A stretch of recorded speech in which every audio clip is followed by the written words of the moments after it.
Nigerians express mixed reactions over proposal to establish Electoral Offensive Commission. Rowdy session in the House of Representatives as Zamfara lawmaker defects to the APC. 12 people die in Pakistan blast at Chinese embassy.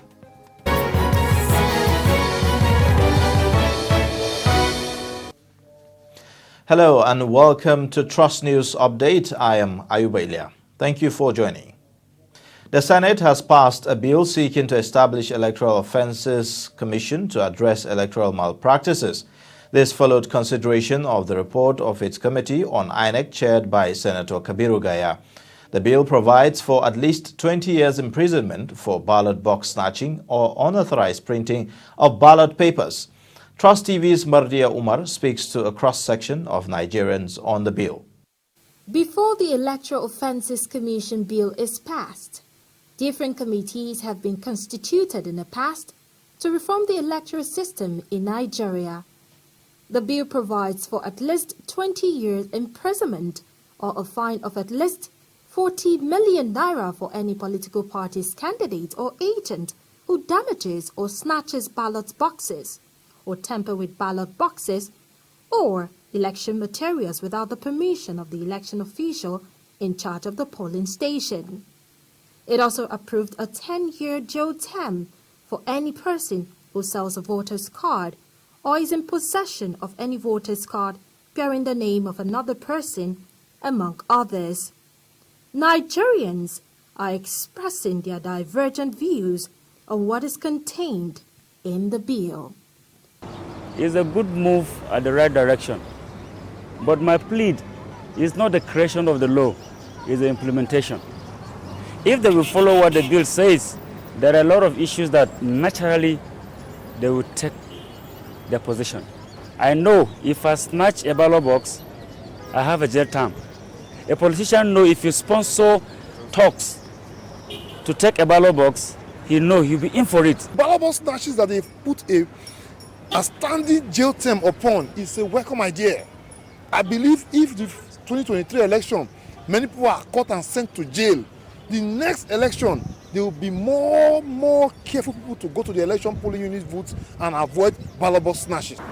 If you look at the electoral experiences in this country previously, either there's a law against snatching or hate speech, or what, it won't work. So me, I will ask it should be withdrawn because it might seem as if you don't want to use to win chance some other opponents during the election day. It's a good idea, given the whole, the whole menace that occurred during elections. But where my fear is that innocent people are going to be victimized. During elections, we can just plan and say, we can just plant some people, opposition parties, and we just blame it on them. It's a fine law at a fine time. But the important thing is how strong and how serious with the institution that will be charged with that responsibility will be. That's one.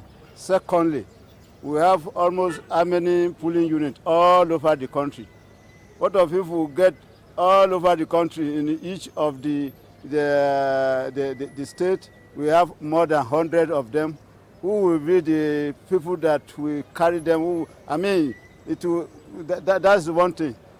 And the snatching of ballot boxes and this and that will have been contained if it is purely that our result will be transmitted immediately we vote from the polling booth, that is electronic transmission. All this hassling of ballot boxing, this and that, will not be there. There have been a lot of reactions trailing the passage of the Electoral Offences Commission bill. Some Nigerians are of the opinion that it is a necessity for Nigerians to have a paradigm shift in solving electoral violations in our electoral system.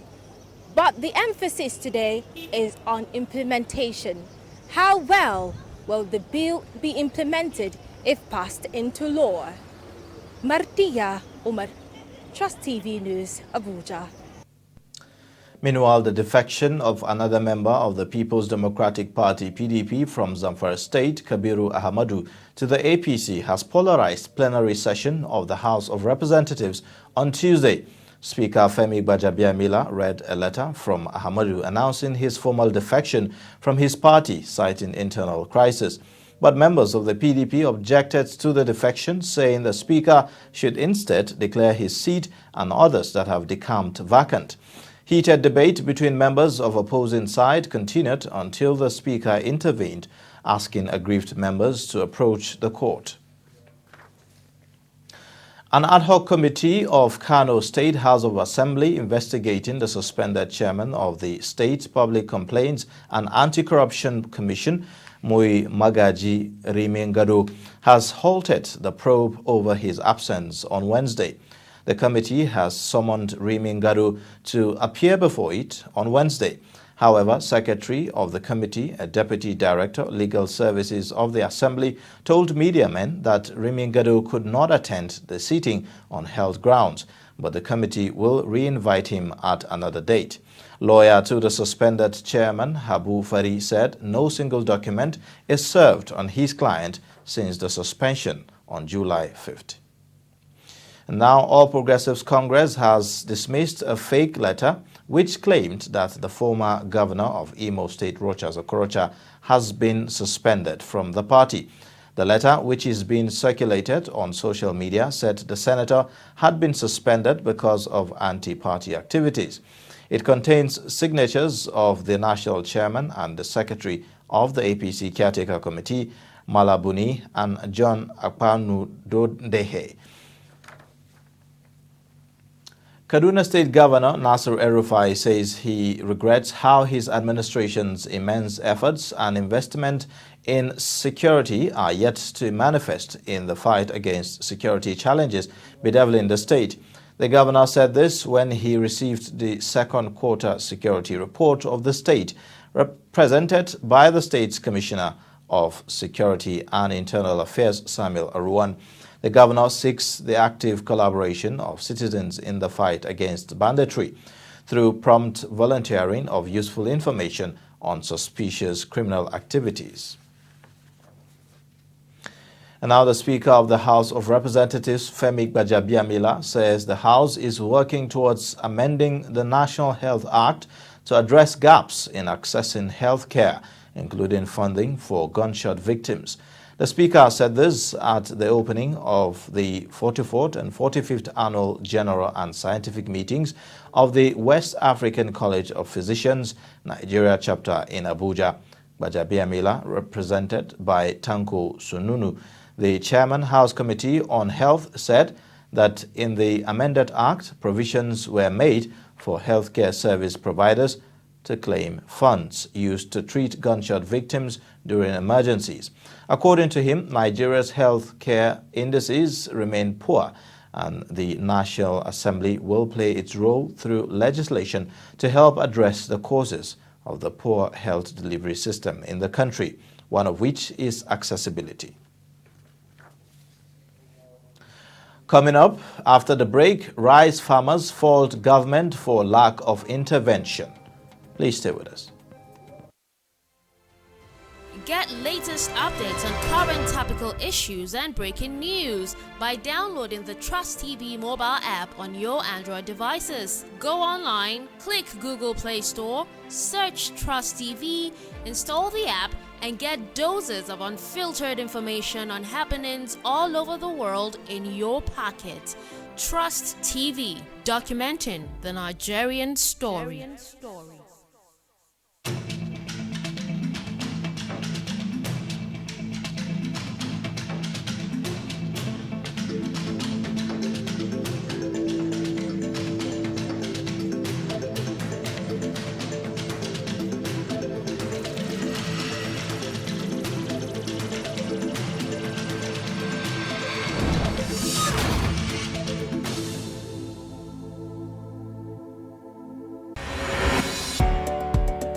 My name is Samuel Dada. Yakubu Isa, ana mana Kabiru Jeje. Aminu Musa. A wannan harkar ce muke dan samun abinci, an muke taimaka mu wasu da yawa. Looking for private jobs. Sometimes you get employed and the process of payment, you undergo some kind of stress.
Thanks for staying with us. Now let's have another look at some of our top stories. Nigerians express mixed reactions over proposal to establish Electoral Offensive Commission. Rowdy session in the House of Representatives as Zamfara lawmaker defects to APC. Moving on now, rice farming is the main occupation and the largest source of income for residents and farmers across Kebbi State in northwest Nigeria. However, farmers say government inability to intervene is gradually killing rice farming in this part of the country. In this special report, correspondent Idris Jibrin visited some parts of Kebbi State where rice farming is booming. The second rice season has come to an end, and the third is just beginning. Muhammad Sanusi and many other farmers have been looking forward to this moment. But this year the harvest has been poor and more bad news awaits. In fact, somebody that can boast of having hundreds of bags not even get a bag. So you can see the situation farmers find themselves in, and this has seriously affected even the practice this year. It's usually an all year round of at least 3 times harvest, but this year the harvest can only be twice for obvious reasons. Government has to subsidize agriculture. Without government subsidizing agriculture, the price of food has to go higher. Nigeria has over 200 million people. Out of these 200 million people, only around 50 million are farmers who are engaged in real farm activity. Now, their sweat has to be taken, look into. The way to look into is to subsidize. If a bag of fertilizer is sold at 15,000 naira, government should buy it and give farmers at 5,000 naira. The inadequate capital, the lack of modern farming equipment and fertilizer, among other challenges, are gradually killing rice farming in northern Nigeria. We are appealing to the government to come to our rescue. People have lost a lot. We are appealing to the government to be sympathetic to us. We are in dire need of help.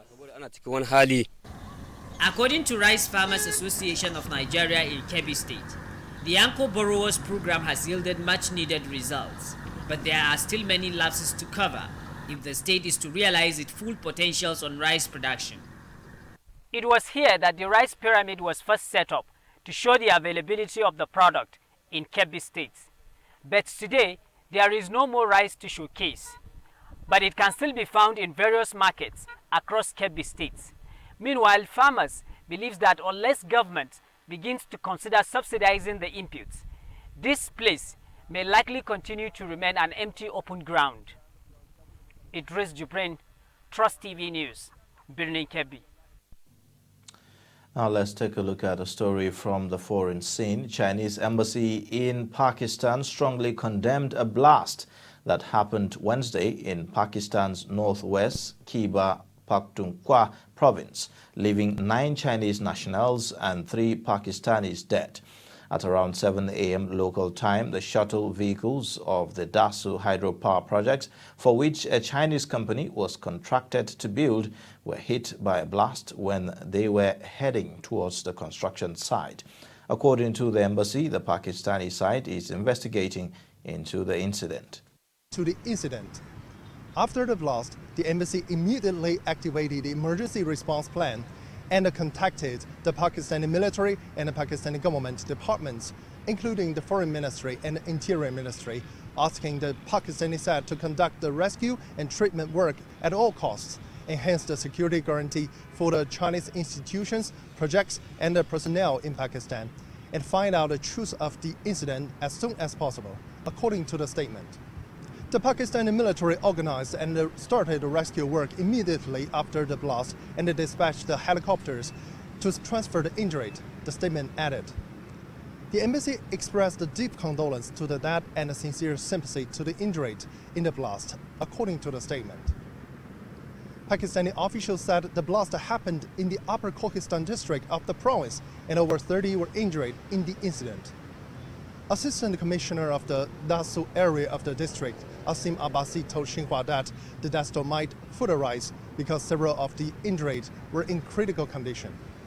Deputy Commissioner of the district, Muhammad Arif, told media that the seriously injured have been airshifted to hospitals with better facilities in the province, adding that the security forces have cordoned off the area and launched a search operation. No group or individuals have claimed the responsibility yet.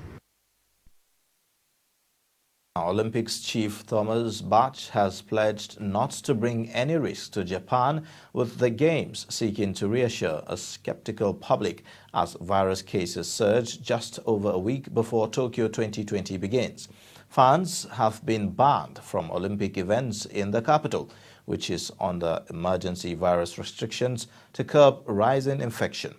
As more athletes arrive in the country and move into the Olympic Village, International Olympic Committee Chief Bach promised a safe summer games, while Japan has seen a less severe COVID-19 outbreak than many other countries, with around 15,000 deaths overall. Only around 20% of the population are fully vaccinated, and Tokyo's emergency measures will be in place throughout the Games. And that wraps up Trust News Update. Kindly follow us on all our social media platforms for more news updates. I am Ayuba Ilia. Thank you for watching, and bye for now.